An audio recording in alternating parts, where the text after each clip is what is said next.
Ujú. Ok. Saludos, buenas tardes. Somos el grupo uno y el día de hoy vamos a exponer sobre un tema bien fundamental del diseño de algoritmos que son los algoritmos recursivos, las funciones recursivas. Que si no lo han escuchado, no se preocupe porque lo vamos a explicar ahora. La recursividad en verdad es algo que todos nosotros hacemos de forma natural, sin darnos cuenta. Y vamos a ver qué es, por qué es útil y cómo funciona por dentro. Pues bien, la recursividad es una propiedad de la ciencia de la computación que permite a una función invocarse a sí misma, ya sea de forma directa o indirecta, para resolver un problema. Es decir, dentro del código de una función aparece una instrucción que vuelve a invocar esa misma función. Y aunque a nivel de rendimiento suele requerir más recursos de memoria y de procesador que los bucles o las iteraciones tradicionales, se utiliza principalmente porque permite especificar soluciones de forma más natural y clara y sencilla ante problemas complejos que serían más difíciles de resolver de una forma iterativa. La naturaleza de un argumento, de un algoritmo recursivo, se basa en descomponer un problema grande en subproblemas idénticos, pero cada vez más pequeños, para garantizar que el programa funcione correctamente y no caiga en un bucle infinito que desborde la memoria. Toda función recursiva debe estar compuesta por un caso base, que es la condición que detiene la recursión para evitar bucles infinitos, y un caso recursivo, que vendría siendo la parte del algoritmo cuyo objetivo es dividir el problema complejo en subproblemas más pequeños, acercando cada nueva llamada a un punto de finalización. Un, Déjame poner un ejemplo en código. Deje ver. Sería este, ¿verdad? Una función que dentro de su código se llama a sí mismo. Este caso es para calcular un número factorial, que es un número que, por ejemplo, 5 factorial es 5 multiplicado por 4 por 3 por 2 por uno. O el número de Fibonacci, que es el número más sumado el número anterior. Esos son ejemplos de funciones recursivas que se llaman a sí mismas, ¿verdad? Entonces, déjeme para de presentar ahí. Seguimos. Entonces, ¿qué sigue? Para comprender el funcionamiento en la vida real, un ejemplo de la vida real, podemos compararla con la navegación en Internet. Porque cuando uno entra a una página en Internet a buscar un tema, entramos a una página que tiene un enlace y ese enlace nos lleva a su vez a otro enlace y así, hasta que llegamos a un punto más concreto, una información más precisa progresivamente en la búsqueda. Ahora que entendemos ese concepto, en el PDF que se envió, el PDF distingue dos formas de recursividad según cómo se hacen las llamadas. La primera es la recursividad directa, que es la que acabamos de ver. La función se llama a sí misma directamente. O la recursividad indirecta. Aquí la función A llama a una función B y la función B llama a otra función, a la función A, que es un poco más compleja, pero en esencia funciona igual. Siguiendo con el tema, sigo con mi compañero Daniel, que Bueno, va a explicar, sí. el tema que iba a hablar, Cristian y Josefina Pérez, el tema que voy a hablar es la recursión versus iteración y Ujú. algoritmo divide y vence. La recursión es una técnica de programación en la cual una función se llama a sí misma para resolver un problema. Para que termine correctamente, debe tener una condición base que indica cuándo debe detenerse. Por otro lado, la iteración consiste en repetir una serie de instrucciones utilizando estructuras de repetición como for, while o do while, que eso hace básicamente que se repita. Sí. La principal diferencia es o sea, la principal diferencia de la recursión es que utiliza llamadas de una función a sí misma, mientras que la iteración utiliza ciclos. La iteración normalmente utiliza menos memoria, pero la recursión puede ser más sencilla de utilizar en problemas que se pueden dividir en partes similares. Ahora con el siguiente tema, que es el algoritmo divide y vence.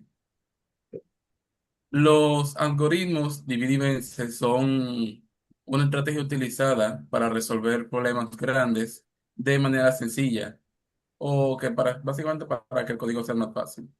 Este consiste en dividir un problema en partes más pequeñas, resolver cada una de ellas y finalmente combinar las soluciones. Este método tiene básicamente tres pasos principales que vienen siendo, como dice el nombre.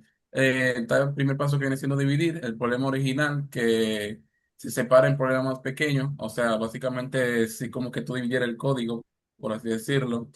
Luego está vencer, se resuelve cada uno de los problemas más pequeños y después el último que es combinar, que es cuando todas las soluciones del problema básicamente se juntan y se pone en el mismo código. Una de sus ventajas es que permite organizar mejor la solución o mejor el código y en muchos de los casos mejorar la eficiencia de los algoritmos. Bien, me toca explicar un poco que va de la mano. Mi nombre es Dani Paulino y eh, estaré hablando de la ordenación por mezclas. Ordenación por mezcla, también conocida como mass journey, es un algoritmo que sirve para ordenar los elementos de una lista o arreglo. Este algoritmo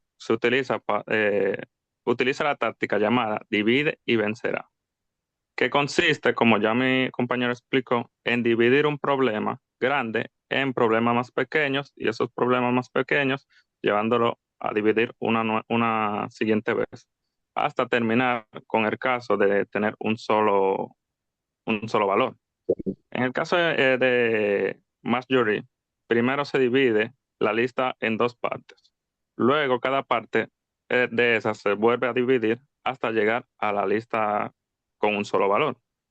Un elemento por sí solo ya está ordenado, por lo que este procede en el caso de ir mezclándolos y ir ordenándolos en partes pequeñas hasta tener una sola parte.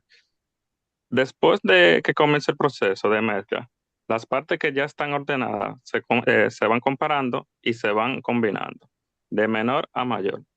Este proceso continúa hasta que todas las partes formadas nuevamente contengan una sola lista ordenada. Por ejemplo, si tenemos los números 9, 1, 3 y 5, 10, 4 y 6, Marjorie los divide en grupos cada vez más pequeños y después lo va mezclando hasta tener la lista ordenada de 1, 3, 4, 5, 6, 9 y 10.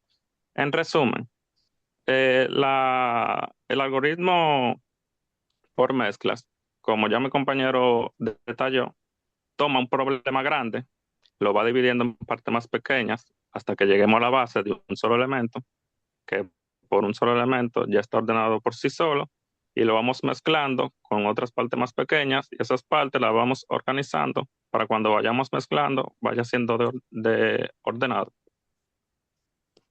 Hola, mi nombre es Albert Ureña y voy a continuar con el tema de backtracking o algoritmos de vuelta atrás. El backtracking se basa en una técnica para resolver problemas que normalmente utiliza recursividad. Consiste en probar diferentes alternativas o posibilidades hasta encontrar una solución. El proceso básico se basa en probar una opción cualquiera, comprobar si es válida, continuar si esta puede brindar solución o retroceder si el camino no funciona. Y si este es el caso, probar otra solución. Eso básicamente es probar, comprobar, avanzar, retroceder y probar otra opción en caso de que no proceda. Aplicaciones del backtracking. Tenemos dos ejemplos. El salto del caballo. El objetivo es mover el caballo por un tablero de ajedrez visitando cada casilla exactamente una vez. El algoritmo comprueba que los movimientos estén dentro del tablero y que no haya sido usado anteriormente. Si el caballo llega a una posición donde no puede continuar, retrocede y prueba otro movimiento. En un tablero de 8x8 debe visitar las 64 casillas. También está el caso de las 8 reinas. Consiste en colocar 8 reinas en un tablero de 8x8 sin que puedan atacarse. Se coloca una reina por columna y se comprueba que no compartan ni la misma fila ni la misma diagonal. Si una posición no funciona, pues se elimina la reina y se prueba con otra posición. Continuando, combinación de objetos e idea principal. También podemos usar el backtracking para encontrar objetos cuyo peso sumen un valor determinado. Por ejemplo, 4 más 6 más 2 más 12, ¿verdad? Si la suma supera el objetivo, se elimina el último objeto y se prueba con otra combinación. La idea principal del backtracking permite que sistemáticamente exploremos diferentes soluciones, deshaciendo aquellos elementos que no nos sirven para completar el camino y llegar a la solución. Es especialmente útil para problemas que usan muchas combinaciones, como las 8 reinas y el salto de caballo, como vimos en el ejemplo anterior.